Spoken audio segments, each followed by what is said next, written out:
বাড়ির মালিক জানে বাড়িতে আছে কি, তোমার কলবের খবর আমি জানি না, আমারটা তুমি জানো না। প্রিয় ভাই, তুমি নিজের কলবে খোঁজো। রাসূলুল্লাহ কি চমৎকার উদাহরণ দিছে দেখো।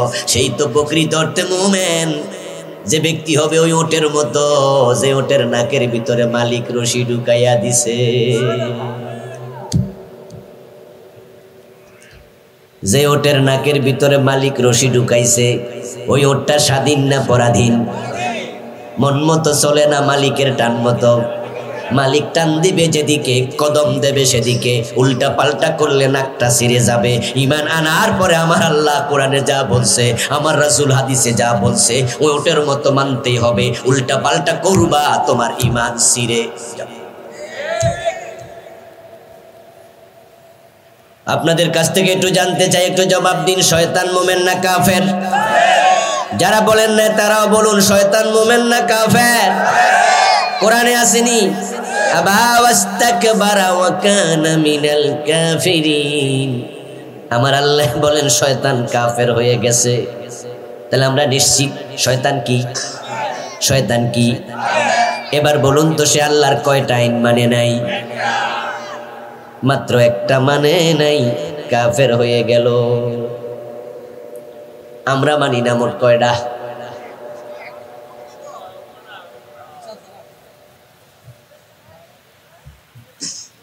আল্লাহ বলছিল শয়তানকে আদম রে সেজদা করো, সে করলো না, তার ঈমানটা থাকলো না।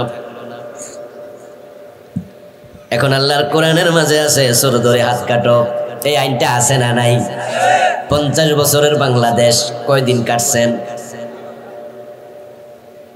ডাকাত ধরে শুলে দাও, মানলেন না। জেনা করলে পাথর মারো, বিবাহিত হলে অবিবাহিত হলে 100 বেত লাগাও, এমন আইন ইসলামে আছে না নাই? বাংলাদেশে জেনা আসেনি, এই আইন মানছেন কয়দিন? মদ পান করলে 80 বেত লাগাতে হবে, এমন আইন ইসলামে আছে না নাই?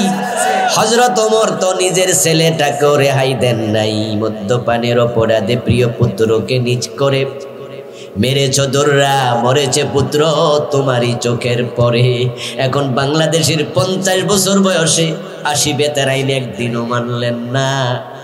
শয়তান একটা মানে নাই, ঈমান শেষ। আমরা ডজন ডজন বাদ দিলাম, তারপরও দাবি করতেছি আমরা মুমিন। মানে তো না, আল্লাহর আইন তো মানে না।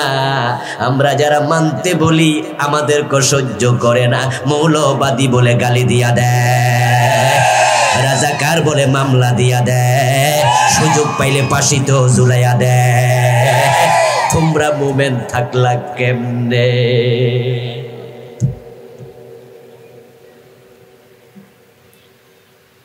ও প্রিয় ভাইয়ারা, ঈমান আপনার চলে গেছে, আপনি হয়তো টের পান নাই, বোঝেন নাই। আপনি তো কুফরি চিনেন না, বুঝবেন কেমনে? কুফর করলে ঈমান চলে যায়, শিরিক করলে ঈমান চলে যায়, নিফাক করলে ঈমান চলে যায়। ঈমান ভাঙ্গার 10টা কারণ। কয়টা? কয়টা? এ নিয়ে আমি বই লিখেছি, এই অক্টোবরে মার্কেটে এসেছে এই বইটা। আমার লেখা মোট 6টা বই, আলহামদুলিল্লাহ এটা 6 নাম্বার। নাম দিয়েছি ঈমান, কুফর ও নিফাক। এখানে আমি ঈমান ভঙ্গের 10 কারণ লিখেছি। ছোটকালে মক্তবে শিখছেন ওযু ভঙ্গের কারণ, নামাজ ভঙ্গের কারণ, রোজা ভঙ্গের কারণ। কিন্তু ঈমান যে ভাঙ্গা যায় কোন কারণে, এটা মানুষ অনেকে জানেই না।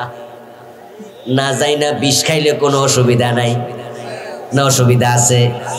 এখন না বুঝা ঈমান হারাবেন, আর আল্লাহরে বলবেন আল্লাহ আমি জানি না, আর আল্লাহ বলবে ফেরদাউস জান্নাতে ঢুকো। এত সোজা বুঝি? ঈমান যে 10 কারণে ভাঙে, আপনি নিজের প্রশ্ন করেন, কয়জনে শিখছেন, কয়জনে জানছেন? আর ঈমানের তো চর্চাই নাই, জানবেন কেমনে? এটি কিয়ামতের আলামত।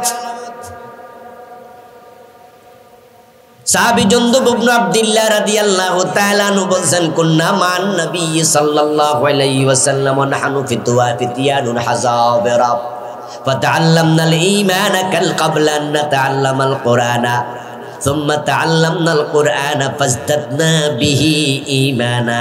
জন্দুব ইবনে আব্দুল্লাহ বলেন, আমরা তাগরা যুবকেরা রাসূলের হাতে ঈমান এনেছি, উনার পাশে ছায়ার মতো উনাকে অনুসরণ করেছি, আমরা উনার কাছে ঈমান শিখেছি। কোরআন শিখার আগে ঈমান শিখার বস্তু শুধু কালেমা পড়লে মোমেন না, কি ঈমান, কেমনে ঈমান ধরে রাখা লাগে এগুলো শিখতে হয়। কোন কারণে ঈমান ভেঙে যেতে পারে এগুলো জানতে হয়। যদি ভেঙে যায় আবার নতুন কালেমা পড়তে হয়। আমরা শিখেছি।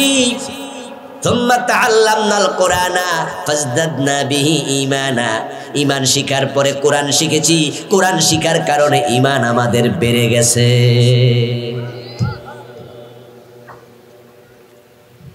আপনি তো কুফর চিনেন না, আপনি যে কুফরি করছেন আপনি বুঝবেন কেমনে? 56 কারণে কুফরি হয়। এই বইতে আমি লিখেছি কারণগুলো। ও প্রিয় ভাইরা, কুফরি হয়, শয়তান কুফরি করে টাইম মানে নাই, এতে কুফর। এখন আমরা ডজন ডজন বাদ দিয়া বসে আছি, আবার আমরা দাবি করছি আমরা মুমিন। কাদিয়ানি 4 অক্ষর মানে নাই, ঈমান শেষ। কাদিয়ানি কাফের, এ নিয়ে আপনাদের কারো দ্বিমত আছে নাকি? কি আশ্চর্য ফতুয়া না? আচ্ছা, নাবির নিচে হাত বাঁধতে হবে, নাবির উপরে বাঁধা যাবে না, এই বিষয়ে কি সবাই একমত? আমিন জোরে আস্তে বলতে হবে, জোরে বলা যাবে না, সবাই একমত? কাদিয়ানি কাফের, সবাই কি একমত? দেখেন এমন এক ফতুয়া যেখানে দ্বিমতই নাই, এটা নিয়ে ওটা নিয়ে দ্বিমত হয়, আমিন আস্তে নিয়ে জোরে নিয়ে দ্বিমত হয়, কিন্তু কাদিয়ানি কাফের কোনো দ্বিমত নাই, ঠিক না? আলে হাদিসও কো কাফের, আমরা হানাফিরও কই কি কাদিয়ানি, আলিয়া মাদ্রাসার হুজুররা কয় কাদিয়ানি, কওমি মাদ্রাসার আলেমরা কয় কাদিয়ানি, 5 কল্লিওয়ালা কি কয় কাফের, 1 কল্লিওয়ালা কাফের, যারা গরম সুন্নি এরাও কয় কাফের, আমরা যারা নরম সুন্নি আমরাও কই কাফের। কি আছে না নরম সুন্নি গরম সুন্নি? আবার ভাইয়ারা সবাই আমরা কাদিয়ানি কাফের ফতুয়া একমত। এখন প্রশ্ন হলো, কাদিয়ানি যে কারণে কাফের, ওই কারণ যদি আপনার ভিতরে পাওয়া যায় আপনার কি উপায়? এখন কাদিয়ানি কাফের, কোরআনের 4 অক্ষর মানে না। এখন আপনারা তো ডজন ডজন অক্ষর মানেন না, তা আপনি মোমেন কেমনে? আমি একটা উদাহরণ দিলে বুঝবেন মানে যে না। 15 অক্ষর বিশিষ্ট একটা আয়াতের অংশ পড়ছি, আলা লাহুল খালকু ওয়াল আমরু। এখানে 15 অক্ষর আছে, যে অক্ষরগুলো বাংলাদেশের লাখ লাখ নামাজি হাজি সাহেবই মানে না, আর বেনামাজি মদখোরের কথা কমু কি, এর তো কোনো হোক বাই নেই। এই 15 অক্ষর মানে না এমন লোক আজকের মাহফিলও আছে, কিন্তু কোন কাদিয়ানি আজকের মাহফিলে নাই। ওই 15 অক্ষর মানে না এমন লোক আছে, মসজিদে আছে, মাহফিলে আছে, হজের মাঠে আছে। আপনিও কাফের, আপনি জানেন না। ও বন্ধু, বাংলা অর্থ বললে আপনি বুঝবেন, আপনি যে মানেন না। বাংলা অর্থ হলো সাবধান, সৃষ্টি যার আইন চলবে শুধুই তার। বলেছেন কে? জোরে বলুন তো, সৃষ্টিকার, আইন চলবে কার? 50 বছরের বাংলাদেশে আল্লাহর আইন চলে না, ব্রিটিশ আইন চলে। এখন যারা ব্রিটিশ আইনের পক্ষে চলতেছে, ভোট দিতেছে, তারা ঈমান থাকলো কেমনে?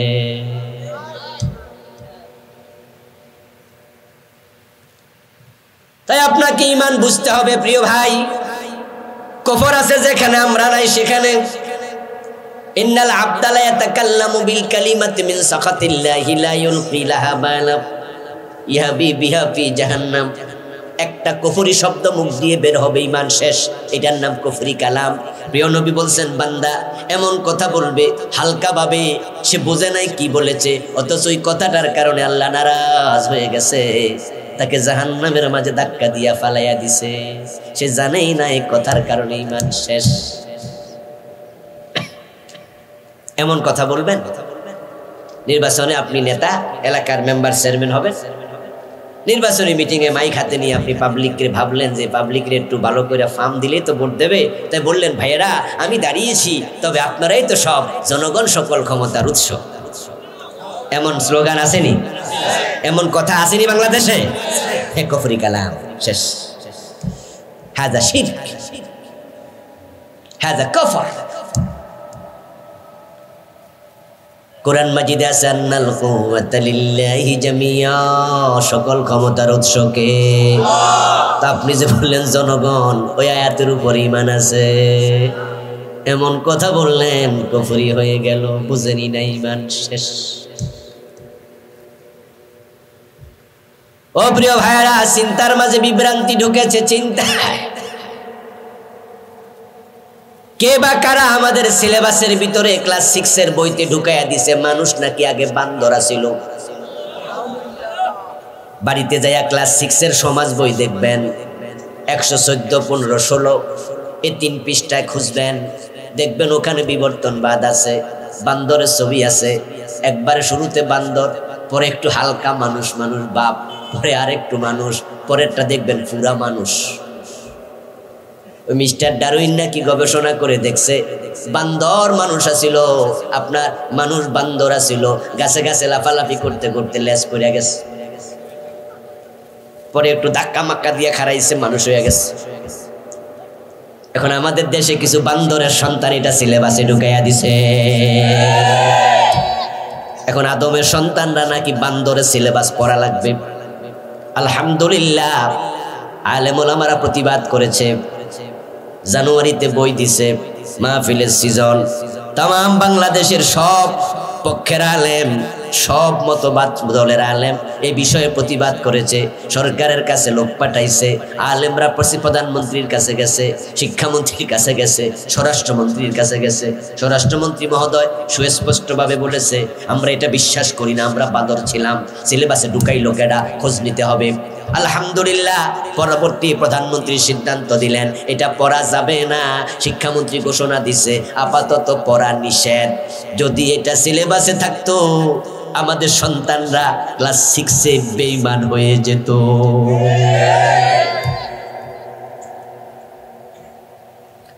চিন্তার মাঝে পেঁচ লেগে গেছে। ও প্রিয় ভাই, মানুষ ছিল মাটি থেকে, আদম নবী আল্লাহ ওনাকে মাটি দিয়ে বানাইছে, পরবর্তীতে আমরা ওনার থেকে হইছি। মানুষ সৃষ্টির রহস্য আল্লাহ নিজে কোরআন মাজিদে বলেছে, লাকাদ খালাকনাল ইনসানা মিন সুলালাতিন মিন তিন মিন হামাইম মাসনুন মিন তিনিল লাযিব মিন সালসালিন কাল ফাখার মিন মাইন দাফিক ইয়াখরুজু মিন বাইনিস সুলবি ওয়াত তারাইব ওয়া বাসসা মিনহুমা রিজালান কাসীরান ওয়া নিসা। এই হলো আদম সৃষ্টির রহস্য, মানুষ সৃষ্টির রহস্য। আল্লাহ রাসূল ব্যাখ্যা করে জানান, আদমকে 60 গজ লম্বা করে আল্লাহ মাটি দিয়া বানাইছে, ওই মাটির মাঝে রূহ ফুঁকে দিছে, 1 সেকেন্ডের ভিতরে মাটির দেহ মাংসের দেহে পরিণত হয়ে গেছে। আদম নবী শোয়া থেকে খাড়াইয়া গেছে, একটা হাসি দিলেন দাঁড়াইয়া, তারপরে প্রথম শব্দ মুখ থেকে যেটা বের হলো সেটা ছিল আলহামদুলিল্লাহ। আদম আলাইহিস সালামকে আল্লাহ জান্নাতে দিলেন, উনার বাম পাজরের হাড্ডি থেকে মা হাওয়াকে বানালেন, তারপরে মা হাওয়া বাবা আদম দুইজনের মাঝখান থেকে কোটি কোটি মানুষ দুনিয়ায় ছড়াইয়া দিলেন। এই হলো মানুষ সৃষ্টির রহস্য। এখন বান্দরটা ঢুকলো কোন ফাঁকি দিয়ে? কোনো ফাঁকটাক আছে? আপনারা বলেন, বান্দর ঢুকার কোনো ফাঁক ফোকর আছে? তো এইটা ফাইলো কেমন? হে মনে দেখছে গবেষণা কইরা যে বান্দরের চেহারার লগে মানুষের কিছু মিলটিল আছে, তাই সে গবেষণা করে পাইয়া গেছে, এই যে পাইয়া গেছি মানুষ বান্দরা ছিল, মানুষ সৃষ্টির সেরা। আমরা বলি কোরআনে আল্লাহ বলছে মুমিনদেরকে সৃষ্টি উলাইকা হুম খায়রুল বারিয়া।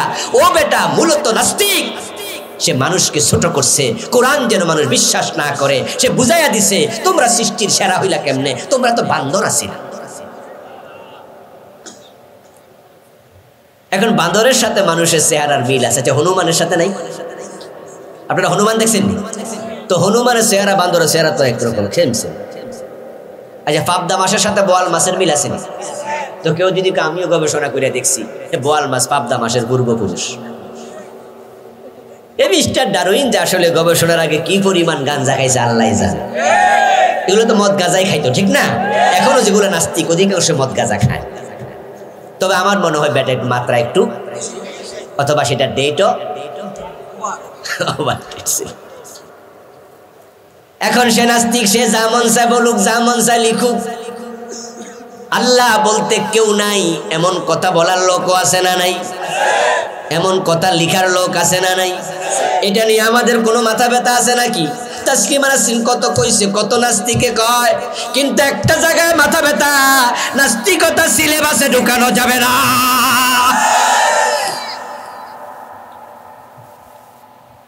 মিস্টার ডারউইন তো কত আগে কইছে বিবর্তনবাদের থিওরি, আমরা এগুলা নিয়ে তো বক্তৃতা মাঠে ময়দানে দিতাম না, কিন্তু এটা যখন সিলেবাসে ঢুকাইছে তখন থেমে থাকার সুযোগ আর নাই। যে লোকটা বিশ্বাস করবে মানুষ বাদর ছিল, কোরআনেরই সবগুলো আয়াত অস্বীকার করে সে কাফের হয়ে গেল।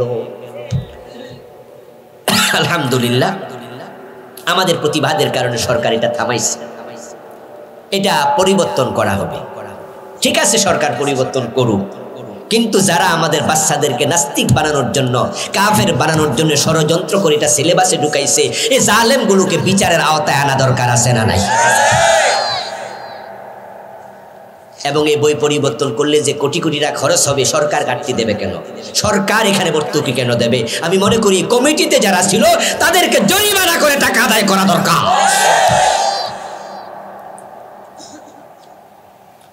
আমার প্রিয় ভাইয়েরা, যে 10 কারণে ঈমান ভেঙে যাবে তার মাঝে একটা হলো কুফর, দ্বিতীয়টা শিরিক, শিরিক নিয়ে আমার আগে হুজুর আলোচনা করছে, আরেকটা হলো নিফাক, এটা হলো 3 নাম্বার।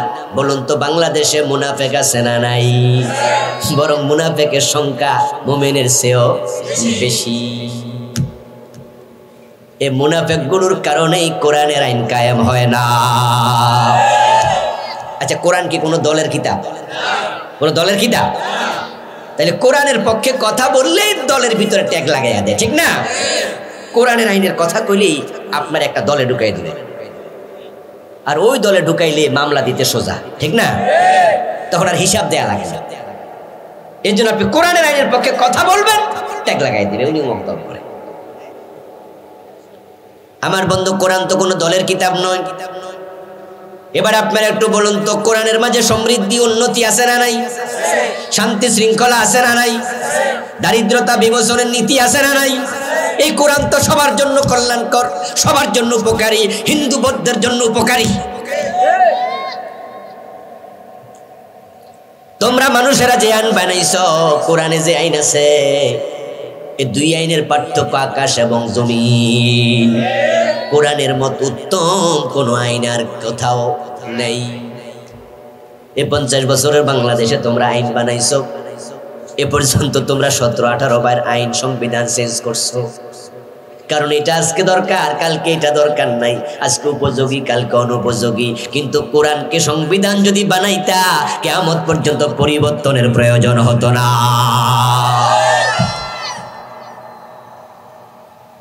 ওই মুনাফিকগুলো কোরআনের আইন মানতে চায় না।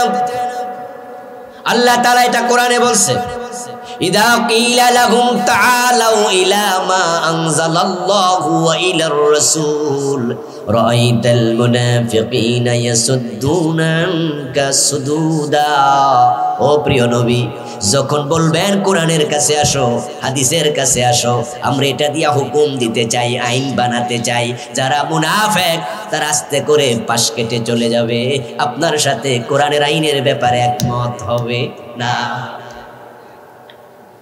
আজকের মাহফিলে আপনারা যে কয়জন আছেন, আমি দয়া করে একটু কথা বলার অনুরোধ করছি, বুঝে শুনে বলবেন, কোরআনের আইন দরকার আছে না নাই? এর পক্ষে আপনারা আছেন না নাই? তাহলে এখন থেকে ব্রিটিশ আইনওয়ালাদের পক্ষে যাওয়ার জায়েজ হবে? যদি যান, আপনিও মুনাফিক, আপনিও মুনাফিক, কোনো কথা নেই। ও প্রিয় ভাই, আল্লাহর আইনের পক্ষে থাকবেন না। আল্লাহ নিজে কয়, রাআইতাল মুনাফিকিনা ইয়াসুদ্দুনা আনকা সুদুদা। হে কত বড় হাজী সাহেব, পীর সাহেব হুজুর, একবার এলাকার ইমাম সাহেব হুজুর, যে মাত্র বলবেন হুজুর কোরআনের আইনের পক্ষে কিছু ওয়াজ টোয়াজ করেন, তো ভাই এগুলো এখন ঝামেলা করেন না, তো আমার চাকরি খাইয়েন না ভাই। ঠিক না? কোরআনের আইনের পক্ষে ওয়াজ করলে মামলা টামলা খাইতে পারি, চাকরি টাকরিও চলে যেতে পারে, এই দরকার নাই। এই জন্য এই হুজুররা কি করে, সারা বছর নামাজ রোজা জিকির আজকারের ওয়াজ করে। উনি যখন খুতবা দিতে ওঠে আধা ঘন্টা 30 মিনিট ওয়াজ করে, মুসল্লিরা ওয়াজ শুরু করলে বোঝে কি আর কইব, গত জুমায় তো শুনছি, তাই হেলান দিয়া 30 মিনিট ঘুমাইয়া লয়, এমন মুসল্লিও আছে। হুজুর জুমার দিন ওয়াজ শুরু করছে আর মুসল্লি ওয়ালের লগে হেলান দিয়া সুন্দর করে নাক ডাকা ঘুমাচ্ছে।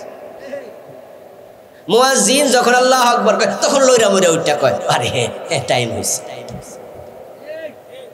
কারণ উনি ওয়াজ 4-5টা ঠিক করে নিছে। এমন ওয়াজ করবো যেন কারো গায়ে না লাগে। কোরআনের আইনের পক্ষে ওয়াজ করলে একটু ঝামেলা আছে কিনা? রাসূল যদি আইনের ওয়াজ না করতো পাথর খাওয়া। যেই জামানায় কোরআন এসেছিল সেই জামানায় ছিল মারামারি, হানাহানি, অশান্তি, উশৃঙ্খলতা। মানুষ সারাদিন কিলাকিলি মারামারি করত, যে যাকে হত্যা বেশি করত, যার হাতে মানুষ বেশি মারা যেত তাকে তত বাহাদুর বলা হতো। কোনো সুন্দরী যুবতী বাবার বাড়ি থেকে শ্বশুর বাড়ি 5 কিলোমিটার যদি একা একা হেঁটে যেত, পথের মাঝে একাধিকবার ইজ্জত হারাইতো। গলায় কানে হাতে গহনা আছে, স্বর্ণের গহনা, রূপার গহনা, ডাকাতের দল লুটেরার দল কেড়ে নিয়ে যেত, ইজ্জত কেড়ে নিত। কোলে যদি শিশু সন্তান থাকতো, কোলের বাচ্চা পর্যন্ত মেলায় নিয়ে দাস বানাইয়া বেচে দিত। এই যুগের নাম আইয়ামে জাহিলিয়া। কোরআন তখনই এসেছে। ইজ্জতের নিরাপত্তা নাই, সম্পদের নিরাপত্তা নাই, কোলের শিশুটার নিরাপত্তা নাই। কিন্তু কোরআন আসার পরে নিরাপত্তা কাকে বলে আমরা দেখেছি। অদ্য দুনিয়ার সম্রাট ওমর গাছতলায় ঘুমায়া থাকে, কোনো বডিগার্ড প্রয়োজন হয় না।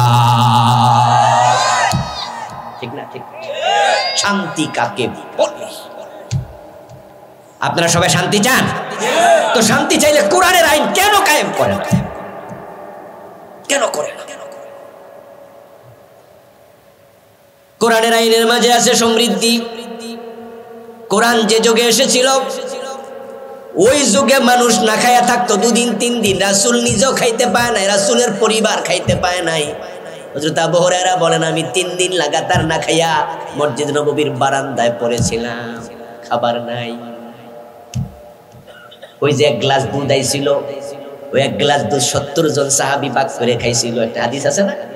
আবু হুরায়রা এই হাদিসের শুরুতে বলে আমি 3 দিন উপাস। ওই সময় হাদিস তিনি বলছে। কিন্তু যখন কোরআন সমাজে প্রয়োগ হয়ে গেল, কোরআন মানুষ মেনে নিল, কোরআনের আইন কায়েম হলো, তখন অদ্য দুনিয়ার সম্রাট ওমরের যুগে, কেউ কেউ বলছে না ওমর ইবনে আব্দুল আজিজের যুগে, যাকাত বিভাগের কর্মচারী যাকাতের টাকা কাঁধে নিয়ে হাঁটে, যাকাত খাওয়ার লোক আর পুরা অর্ধ পৃথিবীতে নাই। আল্লাহর মাশিয়াত। এমন মানুষ ওই গ্রামে আছে, বাড়িতে বসে আছে, এত কাছে মাহফিল আসে নাই, আবার 10 মাইল দূর থেকে চলে আসছে, এমন মানুষও আছে। মাদ্রাসার পাশের বাড়ি, স্কুলে পড়ে, মাদ্রাসায় পড়ে না। আবার 100 মাইল দূর থেকে আইসা মাদ্রাসায় ভর্তি হইয়া লেখাপড়া করে, জামিয়া কাসমিয়াতে, এমন আছে না নাই? অথচ পাশের বাড়ির লোক স্কুলে দিছে। আর 100 মাইল দূর থেকে জামিয়াতে আইসা ভর্তি হইয়া আলেম হইয়া বের হইছে। এগুলো হলো তাকদীর। বাড়িতে বসে আছে, মাহফিলে আসলো না, আবার 10 মাইল দূর থেকে সাইকেল চালাইয়া, মোটর সাইকেলে হাইটা চলে আসছে। রাসূলের ঘরে ছিল আবু তালেব, কিন্তু ঈমান পায় নাই। আর পারস্যের সালমান ফারসি রাদিয়াল্লাহু তাআলা আনহু, পারস্যের মানুষ, ঈমান পেয়ে গেল। আবু লাহাব রাসূলের সম্পর্কে কি লাগতো জানেননি? চাচা। কেমন চাচা? দূরের না আপন? একবারে বাবার আপন ভাই, চাচা। ওই আবু লাহাব কালেমা পায় নাই, ঈমান পায় নাই। আর আবু যর গিফারি রাদিয়াল্লাহু তাআলা আনহু, মক্কা থেকে অনেক দূরের মানুষ, গিফার গোত্রের লোক। রাসূলকে খুঁজতে খুঁজতে মক্কায় এসে স্বেচ্ছায় কালেমা নিয়েছে। এটাই হলো পার্থক্য মানুষের অন্তর। আল্লাহ তাআলা দুই আঙ্গুলের মাঝখানে আল্লাহ যেদিকে চান ঘুরাইয়া দেন। এই শীতের সিজনে 20-50টা মাহফিল শুনছে এমন লোক এখানেও দুই একজন পাবেন। আজকে শুনছে, কালকে আবার আসবে, এরপরে আবার পোস্টার দেখলে খেয়াল করে পড়ে পরশু দিন জানি কই মাহফিল। আবার অনেকে আছে মাহফিল আইসা জিলাপি দোকানে বসে আছে, মাহফিল পর্যন্ত ভিতরে ঢোকার সুযোগ আল্লাহ তাকে দেন নাই। চা দোকানে বসে, জিলাপি দোকানে বসে বিড়িও টানবে, মাহফিলও শুনবে, একসাথে দুই কাজ শেষ, তারপর বাড়ি চলে যাবে। একজন 20-50টা মাহফিল শুনলো, আরেকজন মাহফিলে আইসাও ঠিক মতো শুনলো না। এটাই হলো ভেরিয়েশন। এই জন্য যখন আপনি কোনো ভালো কাজ করতে পারবেন তখন আপনাকে আল্লাহর প্রতি কৃতজ্ঞতা আরো বাড়াইয়া দিতে হবে, কারণ এই ভালো কাজ করার তৌফিক দিলেন কে? মন যদি উল্টায়া দেয় তাহলে আপনারও আর ওয়াজ নসিহত ভালো লাগবে না। ওয়াজ নসিহত দেখলে সমালোচনা করে এমন লোকও আছে না নাই? কই ওয়াজ কইরা কি লাভ, ফাও ফাও। হুজুররা কিছু টাকা পায়, মাহফিল কমিটি টাকা তুইলা নিজেরা কিছু খায়, হুজুররা কিছু দেয়, হুজুরদেরও লাভ, মাহফিল কমিটির লাভ, এছাড়া নাকি কোনো লাভ আর নাই, এমন কথা বলার লোকও আছে। অথচ আমি তো দেখি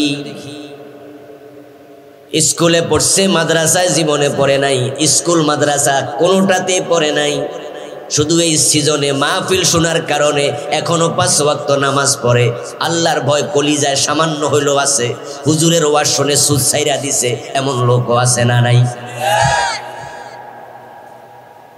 এমন ঘটনা তো আমরা শত শত দেখি, আলহামদুলিল্লাহ। যারা এসে আমাদের কাছে বলে, ফোন করে বলে, হুজুর অমুকের ওয়াজ শুনে দাঁড়িয়ে রাখছি। বিদেশে যখন যাই তখন বিদেশেও লোকজন দেখা হলে বলে, হুজুর আপনি কত কাছের মানুষ, কেমনে, জীবনে তো দেখা হয় নাই, প্রতিদিন আপনাদের ওয়াজ শুনে ঘুমাই। আমেরিকায় গেছে যখন তখন নামাজও পড়তো না, অথচ কাফেরের দেশে যাওয়ার পরে শুধু এই ইউটিউবের মাধ্যমে ওয়াজ শুনে 5 ওয়াক্ত নামাজ ধরেছে, এত লম্বা দাড়ি রেখে দিছে। কাফেরের দেশে ইসলাম পেয়েছে এই ওয়াজের মাধ্যমে। এমন লোক হাজার হাজার হাজার হাজার, যারা আপনাদের মতো মাদ্রাসায় পড়তে পারেনি, আমাদের মতো মাদ্রাসায় সুযোগ পায়নি পড়ার। এই ওয়াজ নসিহতের প্যান্ডেল হচ্ছে এক একটা ক্লাস। যেমন আমিও একটা কামিল মাদ্রাসার মুহাদ্দিস, আজকেও আমি 3টা ক্লাস করছি। সকালবেলা আলিম সেকেন্ড ইয়ারে কোরআন পড়াইছি, ফার্স্ট ইয়ারে কোরআন পড়াইছি, কামিল ফার্স্ট ইয়ারে তিরমিজি পড়াইছি। আজকে আমার সিলেবাস রুটিনে 3টা ক্লাস ছিল। ও 3টা ক্লাস করে তারপর আমি দুপুর বেলায় একটা প্রোগ্রামে কিশোরগঞ্জে শরীক হয়েছি।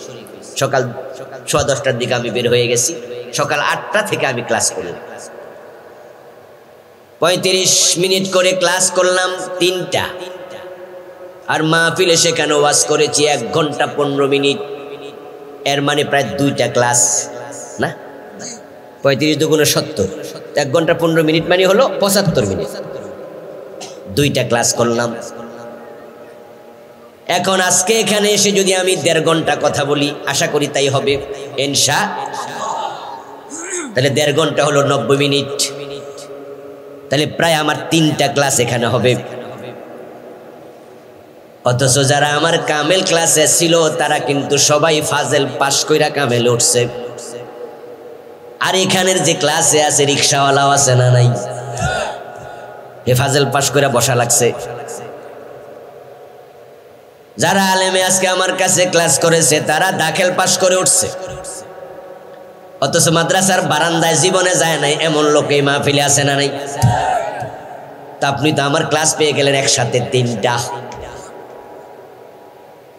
এই মাহফিলের সিস্টেম যদি বাংলাদেশে না থাকতো তাহলে আমরা যারা কামেলে পড়াই আলহামদুলিল্লাহ, আমাদেরকে আপনি ক্লাসে পাইতেন কেমনে? আপনি কিভাবে আমার পর্যন্ত পৌঁছতেন? কামালউদ্দিন জাফরি হুজুর ওয়াজ করে না? উনি কত হাজার হাজার আলেমের ওস্তাদ।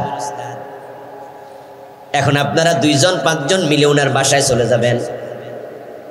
যাওয়ার আগে ফোন করবেন, জাফরি ওস্তাদ আপনার বাসায় আসতেছি, আমাদেরকে আপনি 1 ঘন্টা আজকে সময় দেবেন।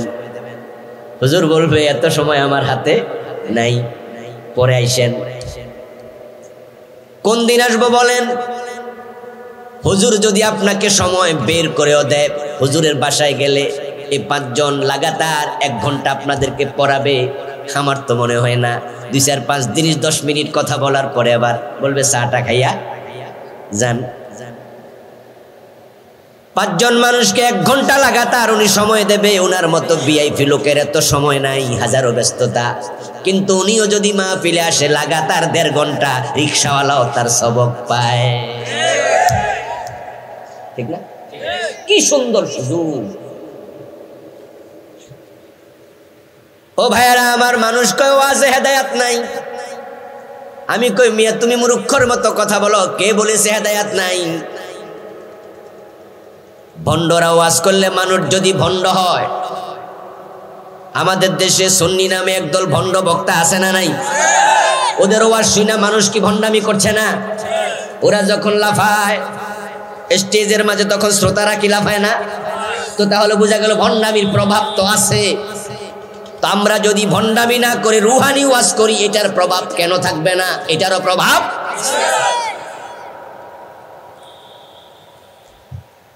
যে লোকটা মাজারে সেজদা দেয়,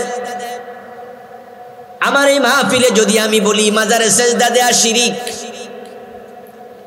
কথা কি বুঝলেন?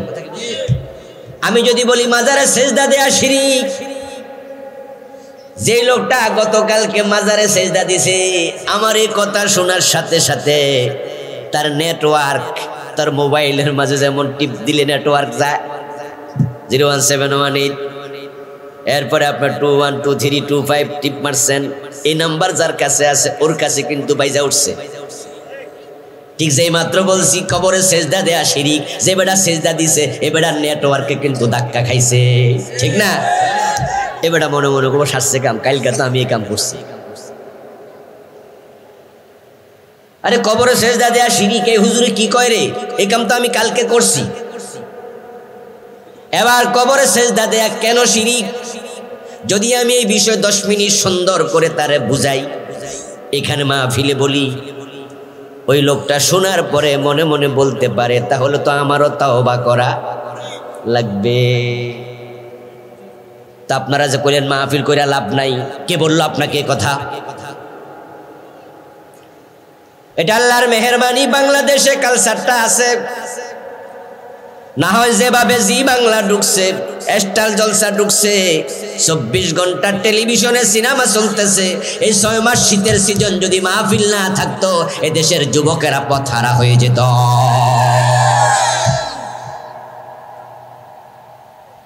ও বন্ধু, যতই সিনেমা দেখুক, নাটক দেখুক, যখন রাতের বেলায় মাহফিলগুলোতে এসে হুজুরদের 2-3 ঘন্টা লম্বা আলোচনা শোনে, ওই সিনেমা দেখুন না, যুবকের অন্তরে একটা ধাক্কা লাগে। এই মাহফিলগুলো না থাকলে ধাক্কাটাই বন্ধ হয়ে যেত। এই জন্য যারা আমরা আসছি, যারা বসছি, এটা একটা বড় সওয়াবের কাজ। তৌফিক দিয়েছে কে? আপনি সৌভাগ্যবান মানুষ। এটা কোরআনের মজলিস, এখানে আমরা যারা কোরআনের কথা বলবো আমরা সবাই আহলুল কোরআন, আহলুল্লাহ। আমি কোরআন থেকে তেলাওয়াত করেছি সূরাতুন নিসার 137 নম্বর আয়াত। প্রিয় নবীজির পবিত্র মুখ অনুসৃত একটা হাদিসও পড়েছি। আমার 1-1.5 ঘন্টা আলোচনায় আমি এই আয়াত এবং এই হাদিসের ব্যাখ্যাই করব। কোরআন এবং হাদিস নিয়ে যারা থাকে তারাই আহলুল্লাহ, তারাই আল্লাহওয়ালা। তা আপনি আজকে কিছুক্ষণের জন্য আল্লাহওয়ালা হয়ে গেলেন, সুবহানাল্লাহ পড়েন। আপনি কিছুক্ষণের জন্য আল্লাহওয়ালা হয়ে গেলেন। আল্লাহর সামনে মানুষের জীবনের প্রতিটা মুহূর্তের হিসাব মানুষকে দিতে হবে। তো আজকে যারা আসরের সময় এসে গেছেন, রাতের 11:30 পর্যন্ত মাহফিল শেষ পর্যন্ত থাকবেন। আপনার যে 5-6 ঘন্টা সময় আল্লাহর সামনে যখন হিসাব দেবেন, এই সময়ের হিসাব দিতে আপনার কোনো ব্যাগ পেতে হবে না। যদি সওয়াব আপনি নাও পান আজকের মাহফিলে এসে, কিন্তু গুনাহ তো কমপক্ষে হয় নাই। গুনাহ মুক্ত জিন্দেগি গঠন করার জন্য মাহফিলগুলো দরকার, ঠিক না? তা আমরা যারা আসতে পারলাম, বসতে পারলাম, যে আল্লাহ আমাদেরকে তৌফিক দিলেন, আমরা আলোচনার শুরুতে মন প্রাণ উজাড় করে অন্তরের সবটুকুন শ্রদ্ধা এবং ভালোবাসা দিয়ে আমাদের সে মনিব আল্লাহ তাআলাকে শুকরিয়া জানাই, কৃতজ্ঞতা জানাই। সবাই মিলে জোরে জোরে একবার কালিমাতুশ শুকর পড়ি, আলহামদুলিল্লাহ। জোরে আমার সাথে বলুন, রব্বানা লাকাল হামদ হামদান কাসীরা তাইয়্যিবাম মুবারাকান ফীহি। প্রিয় ভাইরা, যে আয়াতে কারিমা আমি তেলাওয়াত করলাম, ওই আয়াতে কারিমাতে আল্লাহ তাআলা কি বলছেন এবার শুনুন। ইন্নাল্লাযীনা আমানু, নিশ্চয় যারা ঈমান এনেছে, সুম্মা কাফারু, তারপরে আবার কাফের হয়ে গেছে, সুম্মা আমানু, তারপরে আবার ঈমান আনছে, সুম্মা কাফারু, তারপরে আবার কাফের হয়ে গেছে। ঈমান আনছিল, কিন্তু ঈমান আনার পরে আবার কুফরি করে বসেছে, তারপরে আবার ঈমান এনেছে, আবার একদিন কুফরি করে ফেলছে, সুম্মাজদাদু কুফরা, তারপর কুফরিতে সীমালঙ্ঘন করেছে, আর ঈমান আনে নাই। ওই কুফরি অবস্থায় আজরাইল হাজির হয়ে গেছে, কাফের অবস্থায় মরে গেছে। আল্লাহ বলেন, লাম ইয়াকুনিল্লাহু লিয়াগফিরা লাহুম, যে কুফরি নিয়ে মারা যায় আল্লাহ তাকে ক্ষমা করবেন না। যে ব্যক্তি কুফরি নিয়ে মারা গেল, ঈমান হারা হয়ে মরল, তার ক্ষমা নাই। আর যার ক্ষমা নাই তার কপালে জান্নাত নাই। কাফের মুশরিকের জন্য জান্নাত হারাম। যে ঈমান আনলো আবার ঈমান গেল, আবার ঈমান আনলো আবার গেল, তারপর মরে গেল। এই আয়াত দিয়ে বোঝা যায় ঈমান আনার পর ঈমান চলে যেতে পারে। তাহলে ঈমান চলে যাওয়ার সম্ভাবনা আছে, আপনারও আছে, আমারও আছে। শুধু যারা আল্লাহর নবী তাদের ঈমান যাওয়ার কোনো সম্ভাবনা নাই। নবীগণ কখনো কুফরি করে না। নবীদের ঈমানের নিরাপত্তা আছে, গ্যারান্টি আছে, কারণ নবীদেরকে ডিরেক্টলি হেফাজত করেন কে? এজন্য নবীদেরকে বলা হয় মাসুম। মাসুম মানে আল্লাযী উসিমা। নবী নিজে নিজে নিরাপদ নয়, নিজে নিজে মাসুম নয়। মাসুম শব্দটা ইসমে মাফউলের সিগা, বাংলা অর্থ হলো যাকে নিরাপত্তা দেয়া হয়েছে। তাহলে নিরাপত্তা জমিনের উপরে কালেমাওয়ালা মুমিনার একজনও থাকবে না। এমন একটা সময় কিয়ামতের আগে আসবে। قال النبي صلى الله عليه وسلم, কিরে ভাই তোর মাইকের আওয়াজ তো এই দুইটাই পাইতেছি আমি, আলাদা হরন কই কই? বেটা আমার কানে দিতে কইছি তো, ওয়াজ শেষ হয়ে গেলে কানে দিয়ে লাভ কি? আওয়াজ যা পাইছিলাম তাই তো আছে। বক্তার কানে আওয়াজ না আসলে ওয়াজ করে বক্তাই মজা পায় না। নিজের গান আগে নিজে শোনা লাগে, তারপরে শ্রোতা। যাও যাও মাইক ফিরাও। বারবার করলে তো তোমাদের বদনামি হবে, সামনের বছর তোমার আর আনবো নি বেশ। এই জন্য নিজে চেষ্টা করো কেমনে আওয়াজটা আর সুন্দর করে। কি জানি বলছিলাম, হাদিসের কথা বলছিলাম। একটা হাদিস আছে, কালান নবী সাল্লাল্লাহু আলাইহি ওয়াসাল্লাম লা তাকুমুস সাআতু ওয়ালা আহাদিন ইয়াকুলু আল্লাহ আল্লাহ। সহিহ মুসলিমের হাদিস। বিশ্বনবী বললেন, যতদিন পর্যন্ত জমিনে আল্লাহ বলার মতো একজন মুমিন জীবিত থাকবে ততদিন কিয়ামত হবে না। এবার আপনারা একটু কথা কোন, আমি তো অনেক কইছি, কিয়ামত হবে কিনা? নাকি না হইতে পারে? হওয়া নিশ্চিত কিনা? তাহলে ইমানদার থাকলে তো কিয়ামত হবে না। এই হাদিস দিয়ে বোঝা যায় কিয়ামত যেদিন হবে একজন ইমানদারও আর। এখন যত ইমানদার দুনিয়া আছে সবাই কি একসাথে মরে যাবে? একসাথে বেঈমান হোক? তাও কিন্তু না। قال النبي صلى الله عليه وسلم تكون بين الساعة فتن كقطع الليل المظلم يصبح فيها الرجل مؤمنا فيمسي كافرا। রাসূলুল্লাহ সাল্লাল্লাহু আলাইহি ওয়াসাল্লাম বলতেছেন, কিয়ামতের আগে পৃথিবীর চারদিক থেকে ফিতনা বের হবে। ফিতনা, কাদিয়ানি কি ফিতনা না? কাদিয়ানি ফিতনা না? মাজারগুলা কি ফিতনা না? বিবর্তনবাদ কি ফিতনা না? ধর্ম যার যার উৎসব সবার স্লোগান কি ফিতনা না? এগুলো নতুন, আজ থেকে 100 বছর আগে ছিল না, 150 বছর 200 বছর আগে এই স্লোগানগুলো ছিল না। কাদিয়ানি ফিতনা ছিল না। গোলাম আহমদ কাদিয়ানের জন্ম 1835 সালে, তাহলে বোঝা গেল 18 সনের আগে কাদিয়ানি ফিতনাটা ছিল না। নতুন নতুন আসবে। ধর্ম যার যার উৎসব সবার, এটা দারুণ একটা ফিতনার নাম। যে ব্যক্তি হিন্দুদের দুর্গা পূজাকে উৎসব মনে করবে, আল্লাহর কসম তার ঈমান থাকবে না। কারণ পূজা করা জায়েজ না হারাম? ছোট হারাম না বড় হারাম? তো এটা উৎসব হয় কেমনে? এটা তো হারাম কাজ, এটা তো হারাম কাজ, জঘন্য কাজ। কয়েকটা পোলাপান মেয়ে যদি এক জায়গায় জেনা করে, কেউ যদি শোনে, ও যদি মনে করে করুক, এটা আনন্দের ব্যাপার, উৎসব, ঈমান থাকবে? তাহলে জেনা বেশি বড় হারাম না পূজা বেশি বড় হারাম? ইন্না শিরকা লা যুলমুন আযীম। ঈমান শুধু এই কারণে যাবে না, বরং ঈমান যাবে ফিতনাতে আরেকটা কারণেও। শিরিক সাপোর্ট করলে ঈমান যায়। ধর্ম যার যার উৎসব সবার বললে শিরিক সাপোর্ট করা হয়, প্রমোট করা হয়, এজন্য ঈমান যাবে। ঈমান যাবে আরেকটা কারণেও, সেটা হলো স্লোগানটা আল্লাহর কোরআন বিরোধী।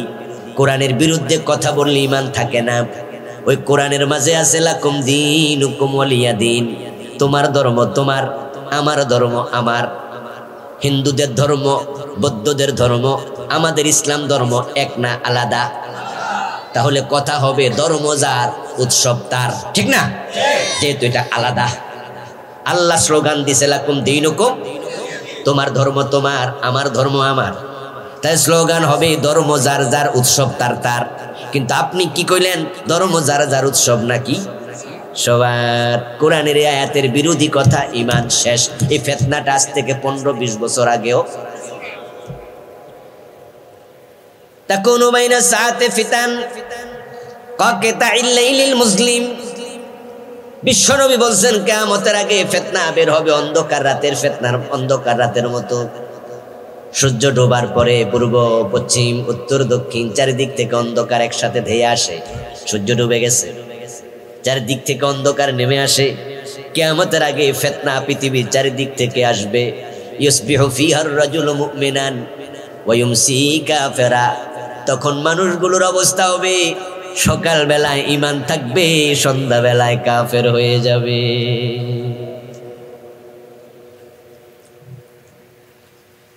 ঈমান চলে যাবে, মানুষ বেঈমান হবে। সকালে মোমেন ছিল, সন্ধ্যার মোমেন না। অর্থাৎ দিনের বেলা এমন কাম করছে, এমন কথা বলছে, এমন চিন্তা করছে, যে কথার কারণে, যে চিন্তার কারণে, যে কর্মের কারণে ঈমানটা চলে গেছে।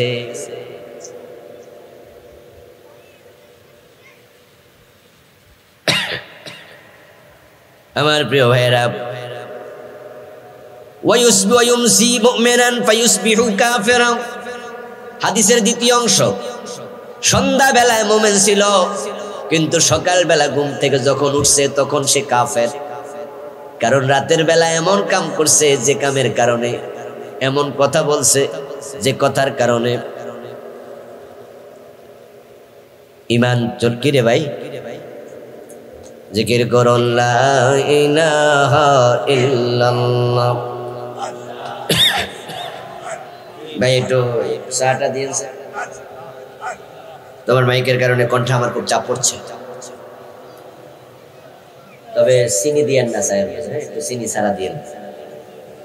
লা ইলাহা ইল্লাল্লাহ, লা ইলাহা ইল্লাল্লাহ, লা ইলাহা ইল্লাল্লাহ মুহাম্মাদুর রাসূলুল্লাহ।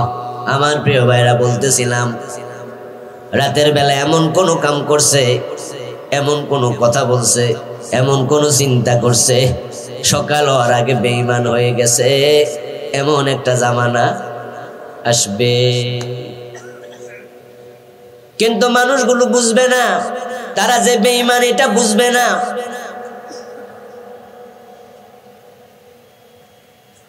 মসজিদে গিয়ে আল্লাহরে সেজদা দিল, দরবারে যাই আবার পীরের পায়েও সেজদা দিল।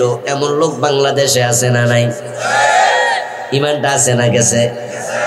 বেটা কি বুঝছে? বুঝলি কি আর পীরের পায়ে সেজদা দিত? যারা পীরের পায়ে সেজদা দেয় তারা কি জুমার দিন মসজিদে আসে না?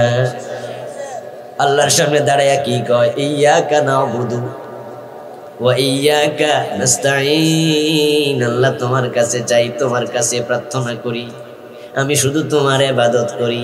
আল্লাহ কয় তাই বুঝি? শুধু আমার ইবাদত করলে গতকাল ফিরে সেজদাটা দিল কে? মানুষ বুঝবে না সে যে বেঈমান। শয়তান সফল হবে, মানুষগুলো ব্যর্থ হবে। এই কথাও রাসূল বলেছেন, ইয়াতি আলান নাসি জামান ইয়াজতামিউনা ফিল মাসাজিদি লাইসা ফীহিম মুমিন। প্রিয় নবী ভবিষ্যৎবাণী করলেন, এমন এক জামানা আসবে মানুষেরা মসজিদে জামাতের সাথে নামাজ পড়বে, অথচ একটারও ঈমান থাকবে না। ইমাম সাহেবও কাফের, মুয়াজ্জিনও কাফের, মুসল্লি সব হবে কাফের। ইয়াজতামিউনা বহু বছরের শব্দ, তারা সবাই একত্রিত হবে, জামাতের সাথে নামাজ পড়বে। ফিল মাসাজিদ, এটাও বহু বচন, এক দুইটা মসজিদ না, অনেক মসজিদ এমন থাকবে সবগুলো মুসল্লি ঈমান হারা, অথচ নামাজ পড়তেছে। তারা ঈমান যে নাই তারা বুঝেই না।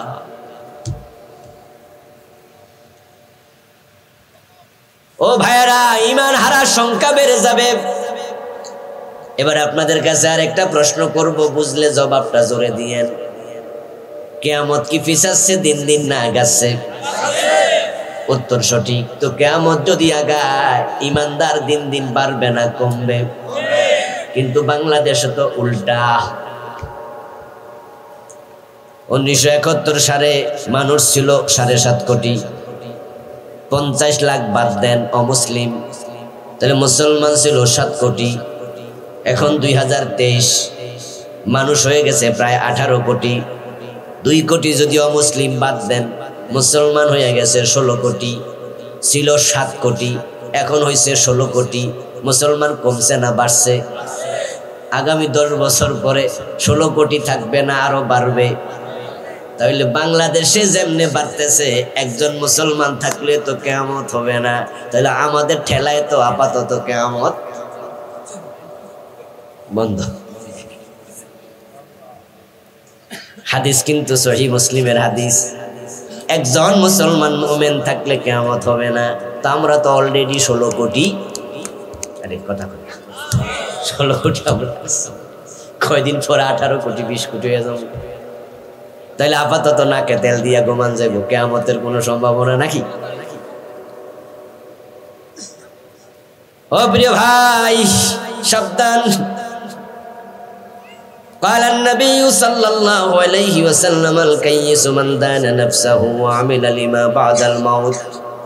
প্রিয় নবী বলছেন, দুনিয়ার সবচেয়ে চালাক মানুষ হলো ওই লোক যে লোক আত্মসমালোচনা করতে জানে, অমুক কাফের তমুক কাফের, এ ফতুয়া দিয়া মজা নিয়েন না, বরং নিজের ইমানের খবর নেয়া দরকার। আসলে নিজের ইমানটা আছে না গেছে, কারণ অন্যের কবরে আপনি যাবেন না। ইমান হারা হইয়া মরলে তো আপনার উপায় নাই, জান্নাত হারাম। এই জন্য কার ইমান গেল কারটা থাকলো এটা নিয়ে টেনশন, যত নিজেরটা নিয়ে টেনশন কম না আরো বেশি। আমার বন্ধু গাড়িতে ডাকাতি হচ্ছে, মাঝে মাঝে গাড়ি ডাকাতি হয় না, হাই রোডের মাঝে গাড়ি ডাকাতি হচ্ছে, গাড়িতে যাত্রী আছে 50 জন, ডাকাতরা ঢুকছে, হাতের মাঝে পিস্তল, বড় বড় রামদা। এখন সামনের দিক থেকে বলতেছে এই যার কাছে যা আছে দেও, তো কেউ মানি ব্যাগ আছে দিতাছে, মোবাইলও দিতাছে, টাকা পয়সাও দিতাছে, যে দেয় না হেরে কোপ মারতাছে, গুলি ঠেকাচ্ছে। এখন পিছনে যে বেটা আছে এ বেটা গণবো মোট কয়জনের ডাকাতি হয়েছে, নাকি নিজের টেনশন করবো?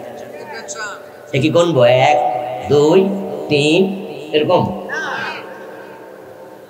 ডাকাত কয়জনের কোপ মারছে, কয়জনের মোবাইল নিছে, কয়জনের মানি ব্যাগ নিছে, টেনশন কিন্তু যাত্রী করবে না, বরং সে নিজেরটা নিয়ে এত টেনশনে থাকবে, ভাববে জানালা দিয়া লাফ মারলে কোনো চান্স পাইনি দেখি, ঠিক না, যে কেমনে আমি বাঁচি।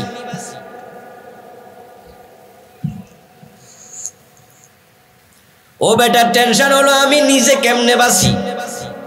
কিয়ামতের আগে মানুষ গড় পড়তা ইমান হারাবে, এখন অন্য কে কাফের হলো টেনশন এটা দরকার না, নিজেরটা বেশি দরকার। আমার প্রিয় ভাই, মানুষ ইমান হারাবে, এখন বাংলাদেশ ইমানদার বাড়তেছে, এটা মোটেও সঠিক নয়, বরং এটা কাজীর গরুর মতো কেতাবে আছে, গোয়ালে নাই। ভোটার লিস্টে মুসলমান 16 কোটি, বাস্তবে 16 কোটি না, বাস্তবে আল্লাহ জানে কয়জন, খুব খুব কমে গেছে, খুব খুব কমে গেছে। হাজার হাজার নামাজওয়ালা, টুপিওয়ালা, দাড়িওয়ালা কাফের বেঈমান হয়ে বসে।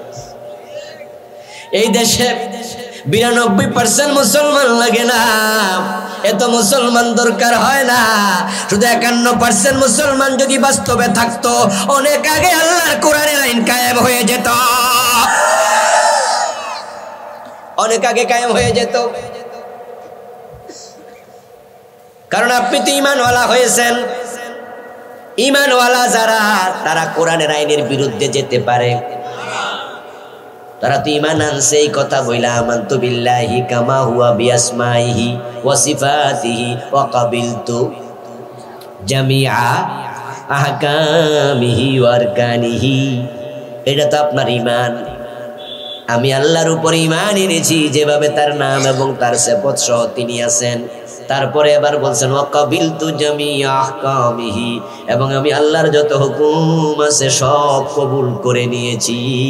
এখন যদি এই দেশে 91% মুসলমান ইমান কবুল করত আল্লাহর আইন মেনে, তাহলে তাদের কারণেই তো দেশে কোরআনের আইন চালু হয়ে যেত। কিন্তু আমরা কি দেখতে পাই? কোরআনের আইন কোথাও নাই, কোথাও নাই, কোথাও নাই। ও প্রিয় ভাই, সব মুখে বলতেছে, আপনি ইমান না বুঝলে কুফরি কেমনে বুঝবেন? কই ইমান গেছে, থাকলে না যাইতো, বুঝেন নাই? অমুকের ইমান গেছে, কেমনে আসিল উনি আগে? আমার একজন মামা ছিলেন, আপন মামা মাওলানা সাহেব, উনি মারা গেছেন, আল্লাহ জান্নাত নসিব করুক, বলেন আমিন। আমার মুরব্বী ছিলেন, আমাকে গাইড করেছেন, লেখাপড়া করার পিছনে উনার অবদান অনেক বেশি ছিল। তো মামা এক তালাকের ফতুয়া নিয়ে মজা করতেছে, আমার সাথে গল্প করতেছে, অমুকে বউ তালাক দিছে। তারপরে আমার কাছে আইছে, আইসা ফতুয়া জিগা, হুজুর তালাক হয়েছে নি? আমি কইলাম বিয়া হয়েছে নি, এটা আগে খোঁজ নেন। আরে বিয়ে হইলে না তালাক হইতো? ও প্রিয় ভাইরা, যার বিয়ে হয় না তার তালাক কিসের? কারণ আমাদের দেশে এমন হয়, বিয়ে করার সময় ছেলে ইমানদার না বেঈমানি খবরটাও নেই না, বেঈমানের সাথে মুমিনের বিয়ে হয়। এই যে যারা আছে আমাদের দেশে বামপন্থী, কি বাম নাম শুনছেন না? লেফটিস্ট নামে বাম, জাসদ করে, বাসত করে। যারা বামপন্থী তাদের একটারও ঈমান নাই। যারা ধর্মনিরপেক্ষ তারাও ঈমান হারা, তবে তারা মুনাফিকি করে। তারা ধর্মের পক্ষেও আছে, বিপক্ষেও আছে। এজন্য ওরা কয় আমরা মাঝামাঝি নিরপেক্ষ, মানে বিরোধিতা করি, আবার ধর্মের খুব পক্ষেও আমি নেই। কিন্তু যেগুলো বাম ওরা সরাসরি কয় ধর্মের কোনো দরকার। যারা ধর্মনিরপেক্ষ হয় তারা ধর্ম দরকার নাই বলে না। আবার বলছি, যারা ধর্মের ব্যাপারে নিরপেক্ষ তারা কয় আমরা বিরোধীও না আবার পক্ষেও না, চালাকি করে, মাঝামাঝি থাকে। কিন্তু যারা বাম হয় তারা স্পষ্ট ঘোষণা দিয়া বাম হয়, রাজনৈতিক জীবনে, রাষ্ট্রীয় জীবনে ধর্মের কোনো দরকার। তো যে এই কথা বলে সে বেঈমান না মুমিন? ওর কাছে মাইয়া বিয়া দেয় এমন ঘটনা মুমিনদের আছে না নাই? তো এই বেটা বউ তালাক দিল হইব কেমনে? ওই বিয়ে তো হয় নাই, তালাক। এই জন্য আমার মামা কইছে, কয় যে তালাক তো পরে, বিয়ে হয়েছি না আগে খবর নেই। ঈমান যার নাই তারটা যাবে কি? আমার প্রিয় ভাই, যার ঈমান আছে তারটাই তো যাওয়ার সম্ভাবনা আছে।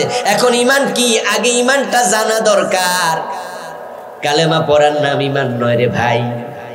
শুধু কালেমা পড়লে মুমিন হওয়া যায় না। যদি শুধু কালেমাটা পড়ে মুমিন হওয়া যেত, আপনাদের নরসিংদীর গিরিশচন্দ্র সেনের দোষ কি?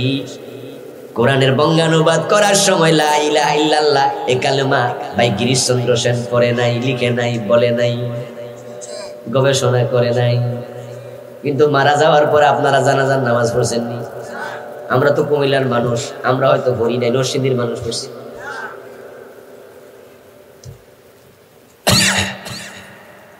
গিরিশচন্দ্র সেন লা ইলাহা ইল্লাল্লাহ বারবার পড়েছে, বারবার বলেছে, বারবার লিখেছে, বারবার গবেষণা করেছে। কিন্তু আমরা কেউ তাকে মোমেন বলি না। কালেমা পড়লে মোমেন হওয়া যায় না। আব্দুল্লাহ ইবনে উবাইর নাম শুনেছেন? ৩-৪ জন মানুষ শুনছে, বাকিরা শুনে নেই। হ্যাঁ কন না, হেমিও না করলে সামনে আগে মুখ। আব্দুল্লাহ ইবনে উবাইর নাম শুনেছেন? মোমেন না মুনাফিক? ছোট মুনাফিক না বড় মুনাফিক? অথচ কালেমা পড়েছে নবী মুহাম্মাদের হাতে।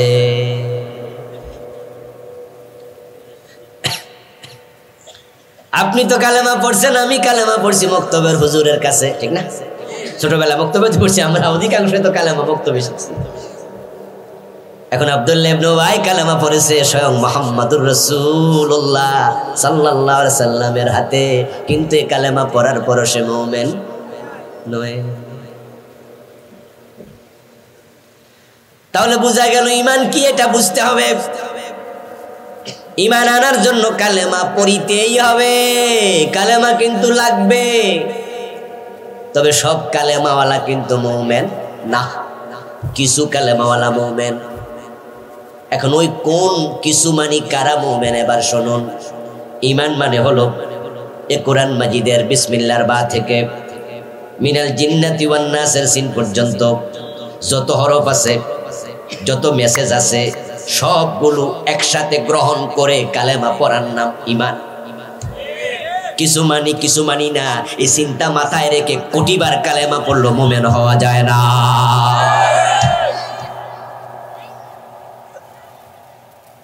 ঈমান মানে হলো সব মানি, সব।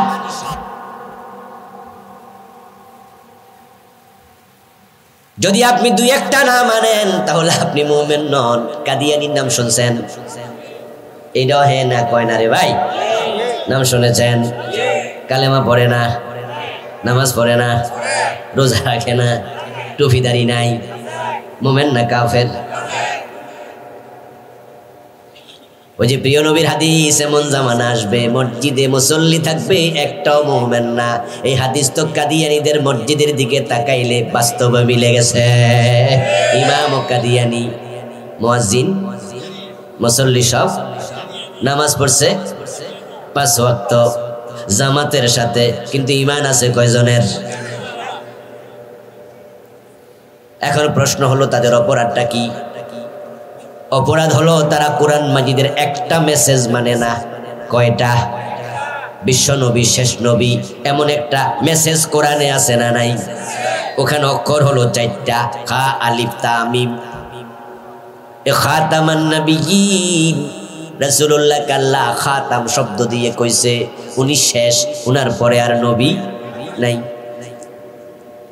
কিন্তু কাদিয়ানীরা কয় না, গোলাম আহমদ কাদিয়ানো নবী। নাউযুবিল্লাহ। এই 4 অক্ষর একটি মেসেজ মানে নাই, বাকি পুরা কোরআন মেনেও তারা মুমিন থাকতে পারে নাই। ঈমান হলো অঙ্কের মতো, 10 লাইনের অঙ্ক, 9 লাইন ঠিক আছে, 1 লাইন ভুল হয়েছে, 10-এ কত পাইবেন? 0। কাফের হওয়ার জন্য পুরা কোরআন অমান্য করা জরুরি নয়, কোরআনের একটা অক্ষর অমান্য করলে কাফের। কথা বোঝেন নাই? যে পুরাটা মানে না সে কি? যে এক অক্ষর মানে না সে কি? একটাই কথা। এত বড় বেলুন গ্যাস দিয়া ফুলাইছেন 15 মিনিট লাগাইয়া, এখন ওই বেলুন যদি কেউ 3টা ছিদ্র করে আর কেউ একটা ছিদ্র করে, রেজাল্ট কি? সমান, চুপসে যাবে। ওয়াকাবিলতু জামিয়া হাকামিহি জামিয়া জামিয়া, এই জামি থেকে বের হতে পারবে না, বের হলে তোমার ঈমান নাই, সাবধান। মা কানা লিমুমিনিন ওয়ালা মুমিনাতিন ইযা কাদাল্লাহু ওয়া রাসূলুহু আমরান আইয়াকুনা লাহুমুল খিয়ারাতু মিন আমরিহিম। কোরআন মাজিদ আল্লাহ তাআলা বলেন, নারী হোক আর পুরুষ হোক, ঈমান আনার পরে আমি আল্লাহ এবং আমার রাসূল যা বলে সেটা সে এমন ভাবে মানতে বাধ্য, মানব কি মানব না এই চিন্তাও করতে পারবে না।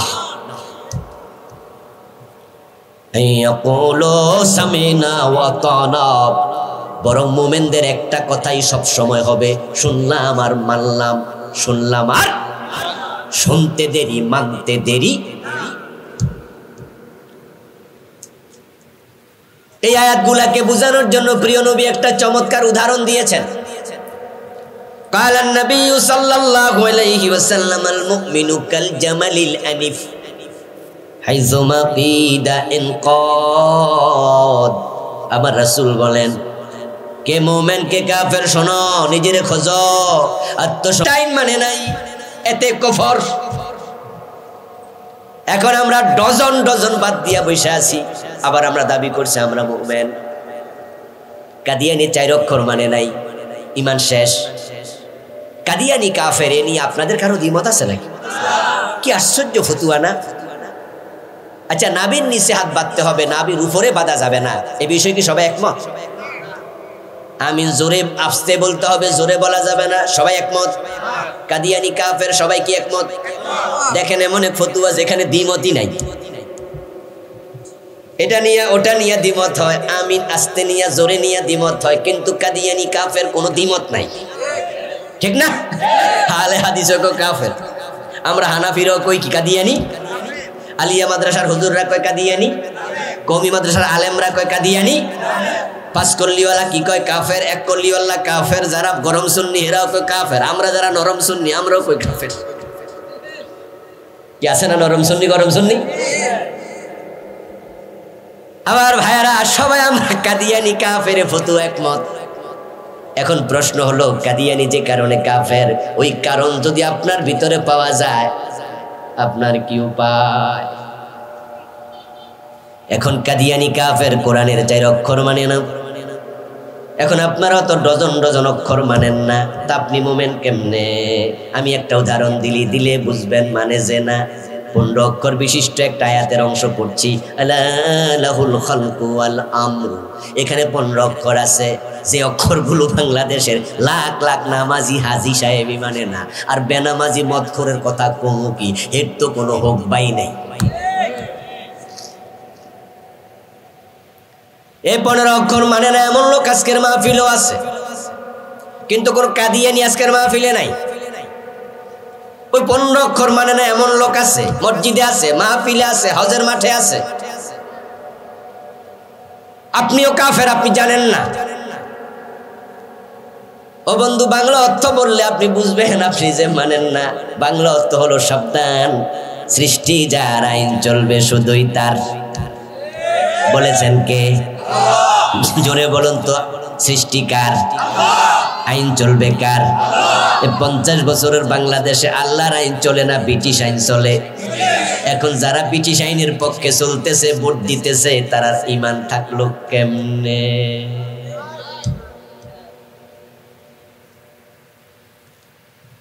তাই আপনাকে ঈমান বুঝতে হবে প্রিয় ভাই। কুফর আছে যেখানে, আমরা নাই সেখানে। ইন্নাল আবদা লা ইয়াতাকাল্লামু বিল কালিমাতি মিন সাখাতিল্লাহি লা ইউলকি লাহা বালা ইয়াহবি বিহা ফি জাহান্নাম। একটা কুফরি শব্দ মুখ দিয়ে বের হবে, ঈমান শেষ। এটার নাম কুফরি কালাম।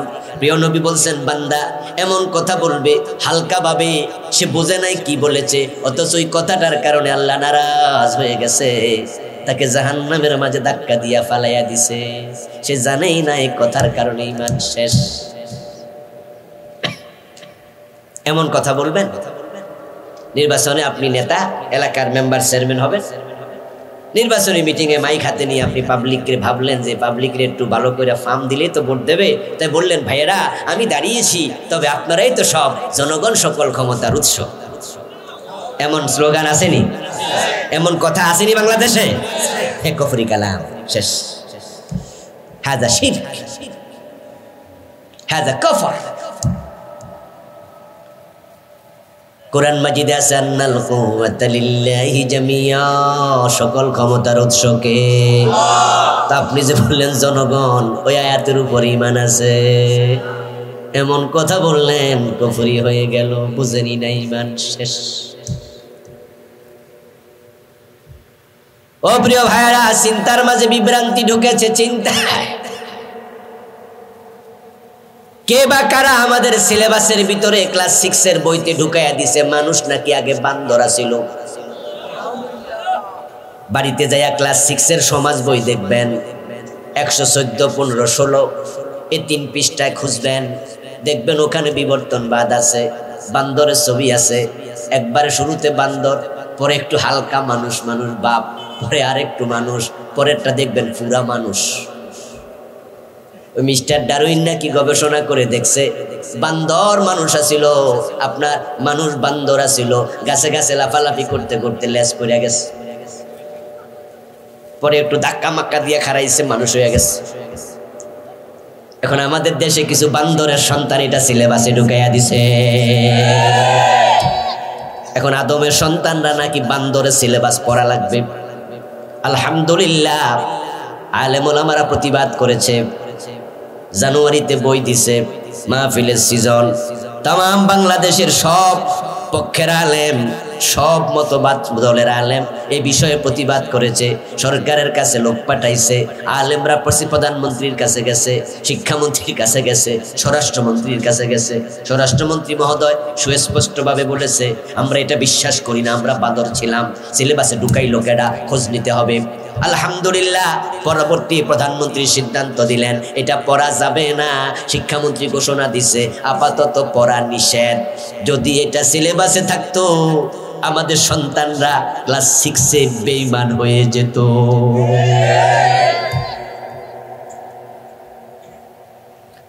চিন্তার মাঝে পেঁচ লেগে গেছে।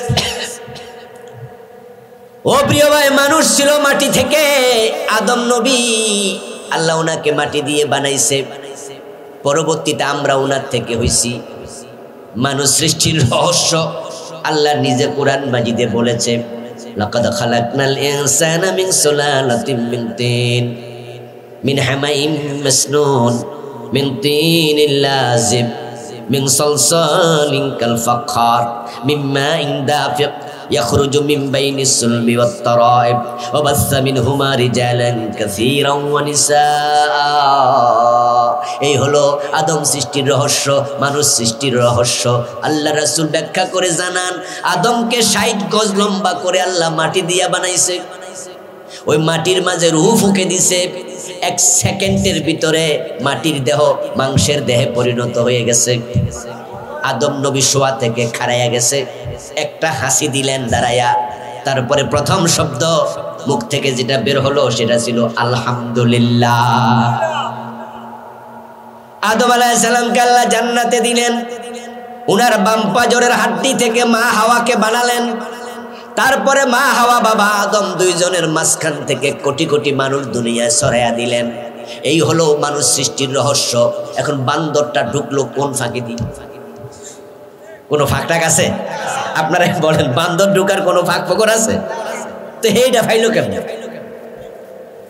হে মনে দেখছে গবেষণা কইরা যে বান্দরের চেহারার লগে মানুষের কিছু মিলটিল আছে, তাই সে গবেষণা করে পাইয়া গেছে। এই যে পাইয়া গেছি মানুষ বান্দরা ছিল, মানুষ সৃষ্টির সেরা। আমরা বলি কোরআনে আল্লাহ বলছে মুমিনদেরকে সৃষ্টি উলাইকা হুম খায়রুল বারিয়া। ও বেটা, মূলত নাস্তিক সে মানুষকে ছোট করছে, কোরআন যেন মানুষ বিশ্বাস না করে সে বুঝাইয়া দিছে তোমরা সৃষ্টির সেরা হইলা কেমনে, তোমরা তো বান্দর আছিলা। এখন বান্দরের সাথে মানুষের চেহারার মিল আছে, হনুমানের সাথে নাই। আপনারা হনুমান দেখছেন নি? তো হনুমানের চেহারা বান্দরের চেহারা তো একরকম খেমছে। আচ্ছা, পাবদা মাছের সাথে বোয়াল মাছের মিল আছে নি? তো কেউ যদি আমিও গবেষণা করে দেখছি বোয়াল মাছ পাবদা মাছের পূর্বপুরুষ। এই মিস্টার ডারউইন যে আসলে গবেষণার আগে কি পরিমাণ গাঁজা খাইছে আল্লাহ জানে। এগুলো তো মদ গাঁজাই খাইতো, ঠিক না? এখনো যেগুলো নাস্তিক অধিকাংশ মদ গাঁজা খায়। তবে আমার মনে হয় ব্যাটা একটু মাত্রা একটু, অথবা সেটা ডেটও। এখন সে নাস্তিক, সে যা মন চায় বলুক, যা মন চায় লিখুক, আল্লাহ বলতে কেউ নাই এমন কথা বলার লোকও আছে না নাই? এমন কথা লিখার লোক আছে না নাই? এটা নিয়ে আমাদের কোনো মাথা ব্যথা আছে নাকি? তাসলিমা নাসরিন কত কইছে, কত নাস্তিকে কয়, কিন্তু একটা জায়গায় মাথা ব্যথা, নাস্তিকতা সিলেবাসে ঢুকানো যাবে না।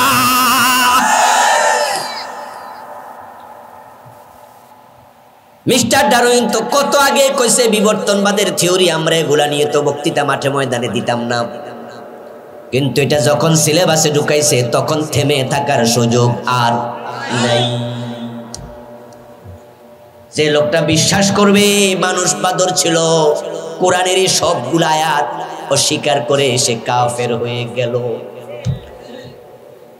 আলহামদুলিল্লাহ, আমাদের প্রতিবাদের কারণে সরকার এটা থামাইছে। এটা পরিবর্তন করা হবে, ঠিক আছে, সরকার পরিবর্তন করুক, কিন্তু যারা আমাদের বাচ্চাদেরকে নাস্তিক বানানোর জন্য, কাফের বানানোর জন্য ষড়যন্ত্র করে এটা সিলেবাসে ঢুকাইছে, এই জালেমগুলোকে বিচারের আওতায় আনা দরকার আছে না নাই? এবং এই বই পরিবর্তন করলে যে কোটি কোটি টাকা খরচ হবে, সরকার ঘাটতি দেবে কেন? সরকার এখানে ভর্তুকি কেন দেবে? আমি মনে করি কমিটিতে যারা ছিল তাদেরকে জরিমানা করে টাকা আদায় করা দরকার।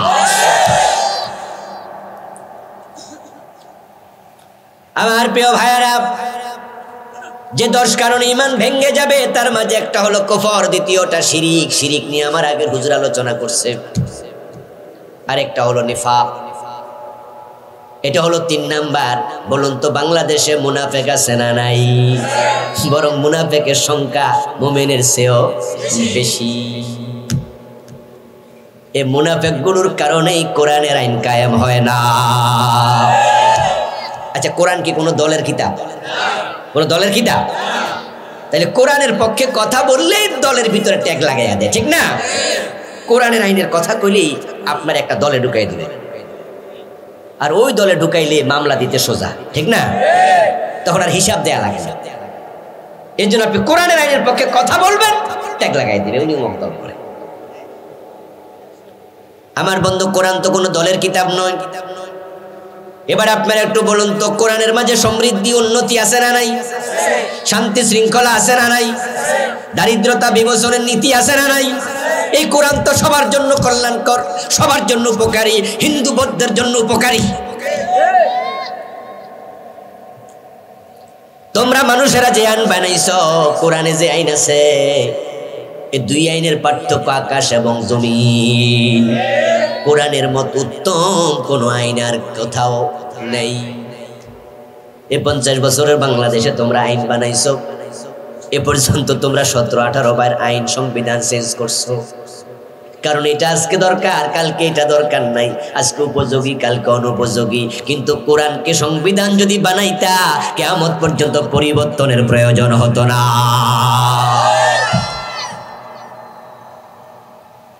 ওই মুনাফিকগুলো কোরআনের আইন মানতে চায় না।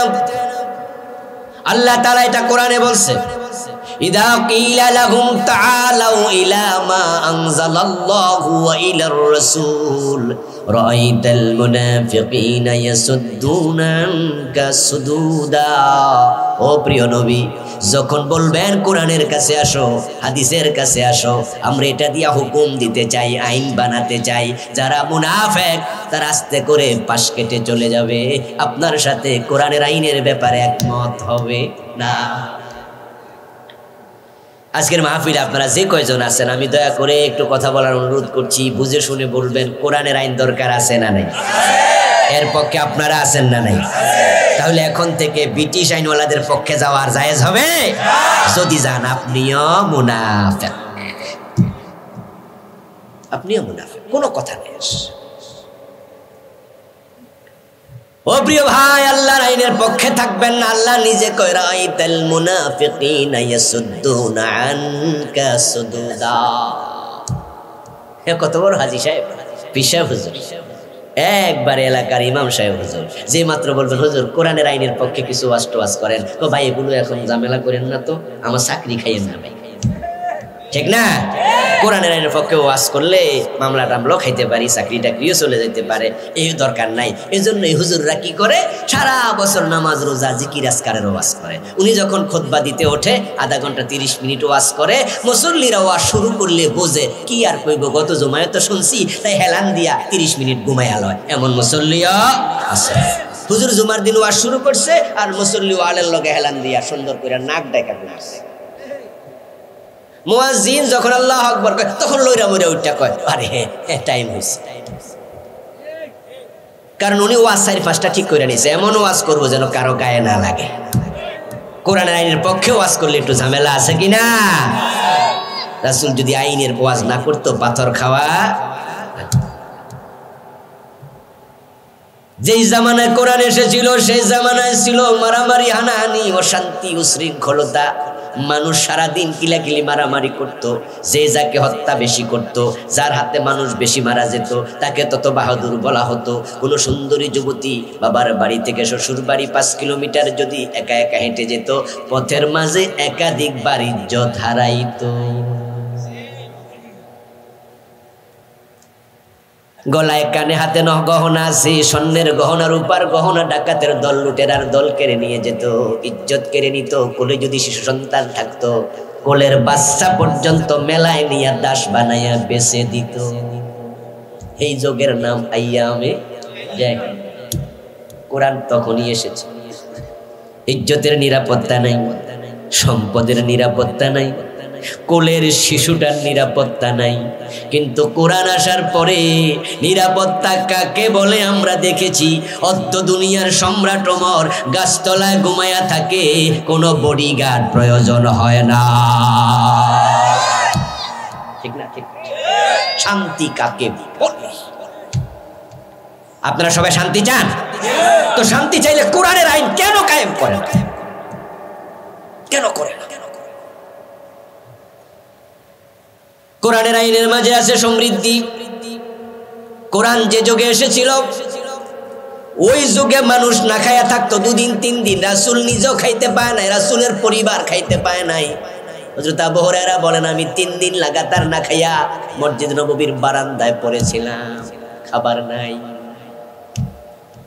ওই যে 1 গ্লাস দুধ আইছিল, ওই 1 গ্লাস দুধ 70 জন সাহাবী ভাগ করে খাইছিল। একটা হাদিস আছে না, আবু হুরায়রা এই হাদিসের শুরুতে বলে আমি 3 দিন উপাস। ওই সময় হাদিস তিনি বলছেন।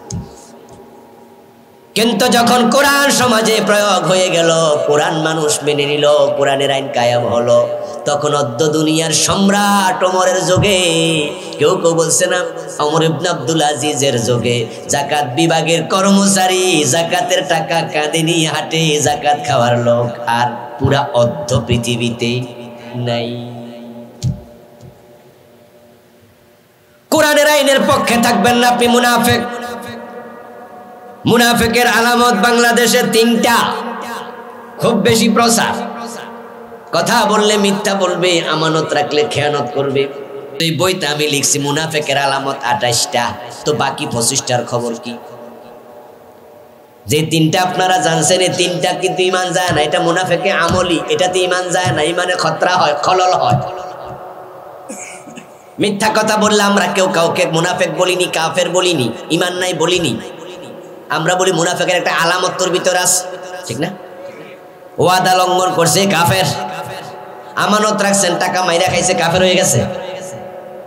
এই তিনটা নেফাকে আমলি, কিন্তু নেফাকে ইতিকাদি, কলবে ঢুকলে তোমার ঈমান থাকবে না। তার মাঝে একটা হলো ওয়াইদা উনজিলাত সূরাতুম মুহকামা ওয়া যুকিরা ফীহাল কিতাল রাআইতাল্লাযীনা ফী কুলুবিহিম মারাদ ইয়ানজুরুনা ইলাইকা নাযারাল মাগশিয়্যি আলাইহি মিনাল মাউত। ও প্রিয় নবী, যখন কোন সূরা নাজিল হয়, স্পষ্ট সূরা নাজিল হয়, ওই সূরার মাঝে জিহাদের আয়াত থাকে, আপনার সামনে যারা বসে আছে জিহাদের কথা শুনলে যারা মুনাফিক দেখবেন তাদের চেহারা কালো হয়ে গেছে। এটা মুনাফিকের আরেকটা আলামত, ওই 28-এর একটা। জিহাদের কথা শুনলে মজা লাগে না, জঙ্গি জঙ্গি গন্ধ পায়, এমন লোক বাংলাদেশও আছে না নাই? জিহাদের কথা শুনলে মজা লাগে না, বিভিন্ন রাজনৈতিক দলের ট্যাগ লাগাইয়া দেয়, এমন কিছু আলেমও আছে না নাই? 30 বছর জুমা পড়ায়, জিহাদের ওয়াজ একদিনও করে না। অথচ জিহাদের সাথে জঙ্গিবাদের কোনো সম্পর্ক নাই। জিহাদ করা ফরজ, জঙ্গিবাদ হারাম, ঠিক না? জিহাদ একটা ইবাদত। রাসূলুল্লাহ সাল্লাল্লাহু আলাইহি সাল্লাম নিজে ছিলেন 27টি জিহাদের সেনাপতি। রাসূলের অন্ধ সাহাবী আব্দুল্লাহ ইবনে উম্মে মাকতুম রাদিয়াল্লাহু তাআলা আনহু জিহাদের মাঠে শহীদ হয়। রাসূলের ফুফি সাফিয়া ইবনে আব্দুল মুত্তালিব জিহাদের মাঠে চলে যায়। রাসূলের মেয়ে ফাতেমা যুদ্ধের মাঠে চলে যায়। রাসূলের স্ত্রী মা আয়েশা যুদ্ধের মাঠে চলে যায়। সব সাহাবী মুজাহিদ ছিলেন। আর তুমি জিহাদের কথা শুনলে মজা লাগে না, বুঝতে হবে তোমার কলবে নেফাক ঢুকে গেছে।